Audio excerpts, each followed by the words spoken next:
Quem sou eu? Meu nome é Beatriz e eu vou trabalhar o conteúdo de pureza e rendimento. Antes da gente falar de pureza e rendimento, a gente tem que rever conceitos básicos de estequiometria, como passos para resolver uma estequiometria, e as grandezas envolvidas, entre outros. A estequiometria das reações é muito importante na indústria química, na indústria farmacêutica, entre outros. Aqui do lado a gente tem os passos para resolver uma estequiometria. A gente tem que escrever a equação química, balancear os coeficientes da reação e estabelecer uma regra de 3, relacionando os dados pedidos no problema. Então, na prática, a gente não consegue manter um controle absoluto sobre todos os fatores que envolvem uma reação química, sejam eles impureza dos reagentes utilizados, manejo inadequado dos reagentes, imprecisão pelos aparelhos de laboratório, variações em condições de temperatura e pressão. Então, a gente tem que levar todos esses fatores em consideração quando vamos calcular rendimento e pureza. A gente também sabe que o rendimento de 100% é utópico. A gente só consegue chegar perto de 100%. Então, quando a gente tem um exercício que nos dá quantidade de massa, volume e mols, entre dois reagentes, a gente tem que ver se a gente tem um reagente em excesso e um reagente limitante. A gente sempre também tem que verificar se a relação está balanceada. As quantidades de substâncias que participam da reação química são sempre proporcionais aos coeficientes da reação. Então, sempre olhando para o balanceamento. O que está em excesso não vai reagir e deve ser desprezado. Então, a gente também tem que ver lei de Proust e lei de Lavoisier. Lei de Proust nos fala da proporção dos coeficientes, da proporção, e a de Lavoisier nos fala da conservação de massa. Então, se a quantidade de reagentes estiver fora de proporção estequiométrica, a gente vai ter um reagente limitante e um reagente em excesso. O que é um reagente limitante? É aquele que será consumido por completo em primeiro lugar, fazendo com que a reação termine. É o reagente que determina o rendimento máximo do produto. E o que é o reagente em excesso? É aquele que está em uma quantidade estequiométrica superior à dos demais reagentes. Ou seja, ele é chamado de reagente em excesso porque ele não vai ser inteiramente consumido na reação. A gente sempre tem que analisar se a reação está balanceada e não esquecer a quantidade de mols para realizar os cálculos estequiométricos. Então, um exemplo. O cromo metálico pode ser produzido, então a gente tem que ficar atento à palavra produzido, então a gente vai olhar para os produtos. Através da redução de Cr2O3 com alumínio conforme a equação. Supondo a reação completa, qual a massa de cromo produzida pela reação de 5,4 kg de alumínio com 20 kg de Cr2O3? A gente também tem as massas molares ali embaixo. Oxigênio 16 gramas por mol, alumínio 27 gramas por mol e cromo 57 gramas por mol.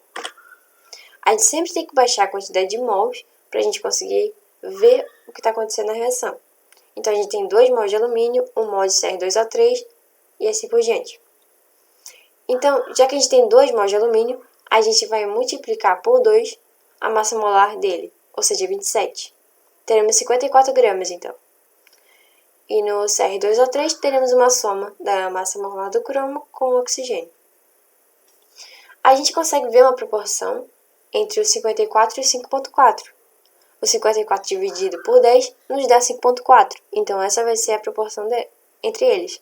E do outro lado, a proporção também tem que ser igual, segundo a lei de Proust. E aqui a gente percebe que a gente tem uma diferença, porque a gente não tem 15,2, a gente tem 20 kg. Então, a gente percebe que a gente tem um excesso de reagente. A gente consegue identificar onde está o excesso. Se a gente não conseguir identificar quem está em excesso, a gente pode fazer cálculo estequiométrico. A gente pode verificar X para 5,4 kg e X para 20 kg. Então, a gente vai trabalhar com o que o exercício deu. O exercício nos deu 5,4 kg, então vamos botar X embaixo de 52 gramas para descobrir qual valor a gente vai ter de cromo produzido, qual a massa que a gente vai ter. Então, a gente descobre que a gente tem 15,2 kg de cromo. Então, pelo exercício, no enunciado a gente vê que ele nos dá 20 kg. Então, a gente vê que a gente tem um excesso ali. E ali, no outro lado, a gente tem 5,4 como X. Então, a gente vai descobrir que 7,1 kg de alumínio são produzidos. Então, a gente sabe que 20 kg reage com no máximo 7,1. O exercício usou 5,4, que é menos do que o máximo. E menos do que o máximo é permitido. Apenas o excesso disse que não. Então, a gente descobre quem está em excesso pelo enunciado. E quando a gente vai fazer o cálculo, a gente não usa o reagente que está em excesso. A gente usa o reagente limitante. Então, a gente sabe que a gente tem 2 mols de cromo. Então, vamos fazer 2 vezes 57 gramas por mol. E vamos ter 104 gramas. Assim, descobrimos que temos 10,4 kg. E para saber a unidade de medida que a gente vai usar, a gente pode cortar, por exemplo, ali em cima, que a gente tem 5,4 kg vezes 104 gramas, dividido por 54 gramas. A gente corta grama com grama e descobrimos que então que o nosso resultado vai ser em quilogramas. O rendimento. O cálculo do rendimento, ele depende das condições que ele será analisado. Primeiro a gente calcula a quantidade teórica, ou seja, o que a gente esperava obter em rendimento igual a 100%, e vamos calcular quanto que a gente vai ter em tal rendimento. Por exemplo, 80%, 90%, dependendo da que a questão vai nos dar. Então, o rendimento teórico de um produto é a quantidade máxima que pode ser esperada com base na estequiometria. E o rendimento percentual é a porcentagem do rendimento teórico que foi realmente atingida. Aqui um exemplo. Então, é muito difícil na prática uma reação ter um rendimento de 100%. Considere a reação da síntese direta da amônia. Então, a gente tem a reação, já está balanceada, se não tivesse a gente teria que balancear. Os processos industriais destinados a produzir amônia por meio dessa reação utilizam temperaturas variando entre 400 e 500 graus Celsius. A diferença é o tipo de instalação e a pressão empregada, que varia de 200 atm para um rendimento máximo de 20% a 800 atm para um rendimento máximo de 80%.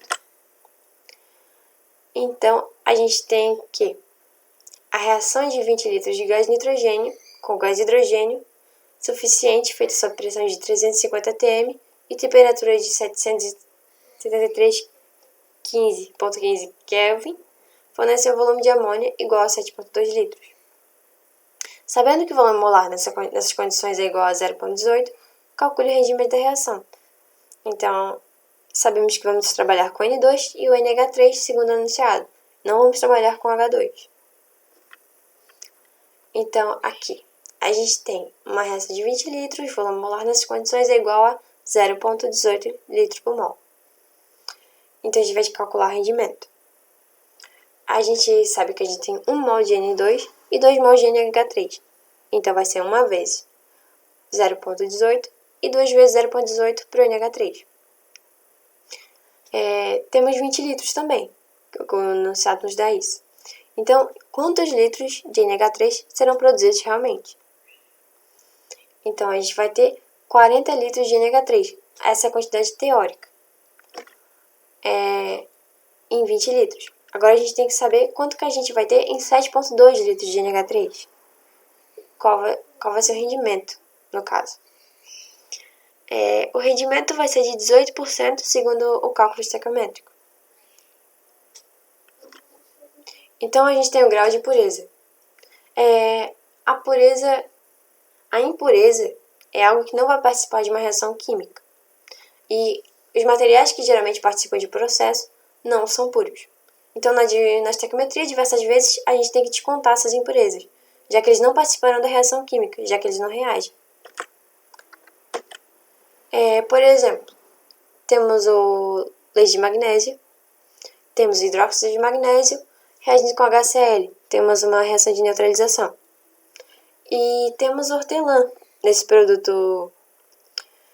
E sabemos então que o hortelã é uma impureza, já que ele não vai reagir, ele não vai interferir na reação. Um exemplo. Que massa de óxido de cálcio podemos obter pela decomposição térmica de 250 gramas de carbonato de cálcio? com um grau de pureza de 80%. Temos ali as massas molares e vamos trabalhar então com a reação estequiométrica. 250 gramas de carbonato de cálcio em 100% de pureza. Então, quantos gramas de carbonato de cálcio temos em 80% de pureza? Descobrimos que temos 200 gramas. Então, das 250 gramas de calcário, apenas 200 gramas correspondem a carbonato de cálcio.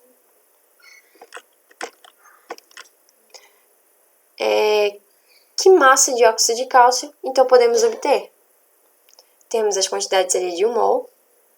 Então, 1.100 gramas, uma vezes 100 gramas, uma vezes 100 gramas, que vem da massa molar, e uma vez 56 gramas do óxido de cálcio. Em 200 gramas vamos ter quantas? Vamos ter X gramas de carbonato de cálcio. Então, a gente descobre que a gente tem 112 gramas de óxido de cálcio na reação. Esse é outro exemplo, então. Qual a massa de cloreto ferroso obtida quando 1.100 gramas de sulfeto ferroso com 80% de pureza reage com excesso de ácido clorídrico? A gente baixa o número de mols e a gente sabe que 20% de 1.100 gramas não nos interessam, porque a gente tem um grau de pureza de 80%, que a pergunta pede. Então, a gente sempre tem que ter a noção de que o grau de pureza vem do reagente, é uma porcentagem do reagente e o rendimento sempre vem do produto. Por exemplo, 80% de sulfeto ferroso em uma rocha, a gente tem que encontrar outros 20% que não nos interessam na reação. Potássio, magnésio, isso não vai interessar porque não vai ser o que a gente quer. Então, aqui, a gente vai descobrir qual é a massa sem pureza. Então, a gente vai contar. Vai fazer 1.100 gramas em 100%, X gramas em 80%. Descobrimos que a gente tem 880 gramas, que é a nossa massa sem pureza. A gente sempre tem que ter o cuidado de descontar a impureza antes do cálculo estequiométrico. Então, a gente vai usar essa massa sem impureza para descobrir quantas gramas de cloreto ferroso temos. Baixamos o número de mols e fazemos a conta, então. 88 gramas para 127 gramas, que são o que a pergunta nos dá, são os valores que a pergunta nos dá de massa molar. E em 880 gramas, X gramas de cloreto ferroso vamos ter, então. Então, a gente descobre aqui 1.270 gramas de cloreto ferroso. Poderíamos também ver pela reação de proporção. Em 88, a gente faz vezes 10, a gente tem 880. Então, 127 também faríamos vezes 10 e teríamos 1.270. E era isso. E obrigada pela atenção.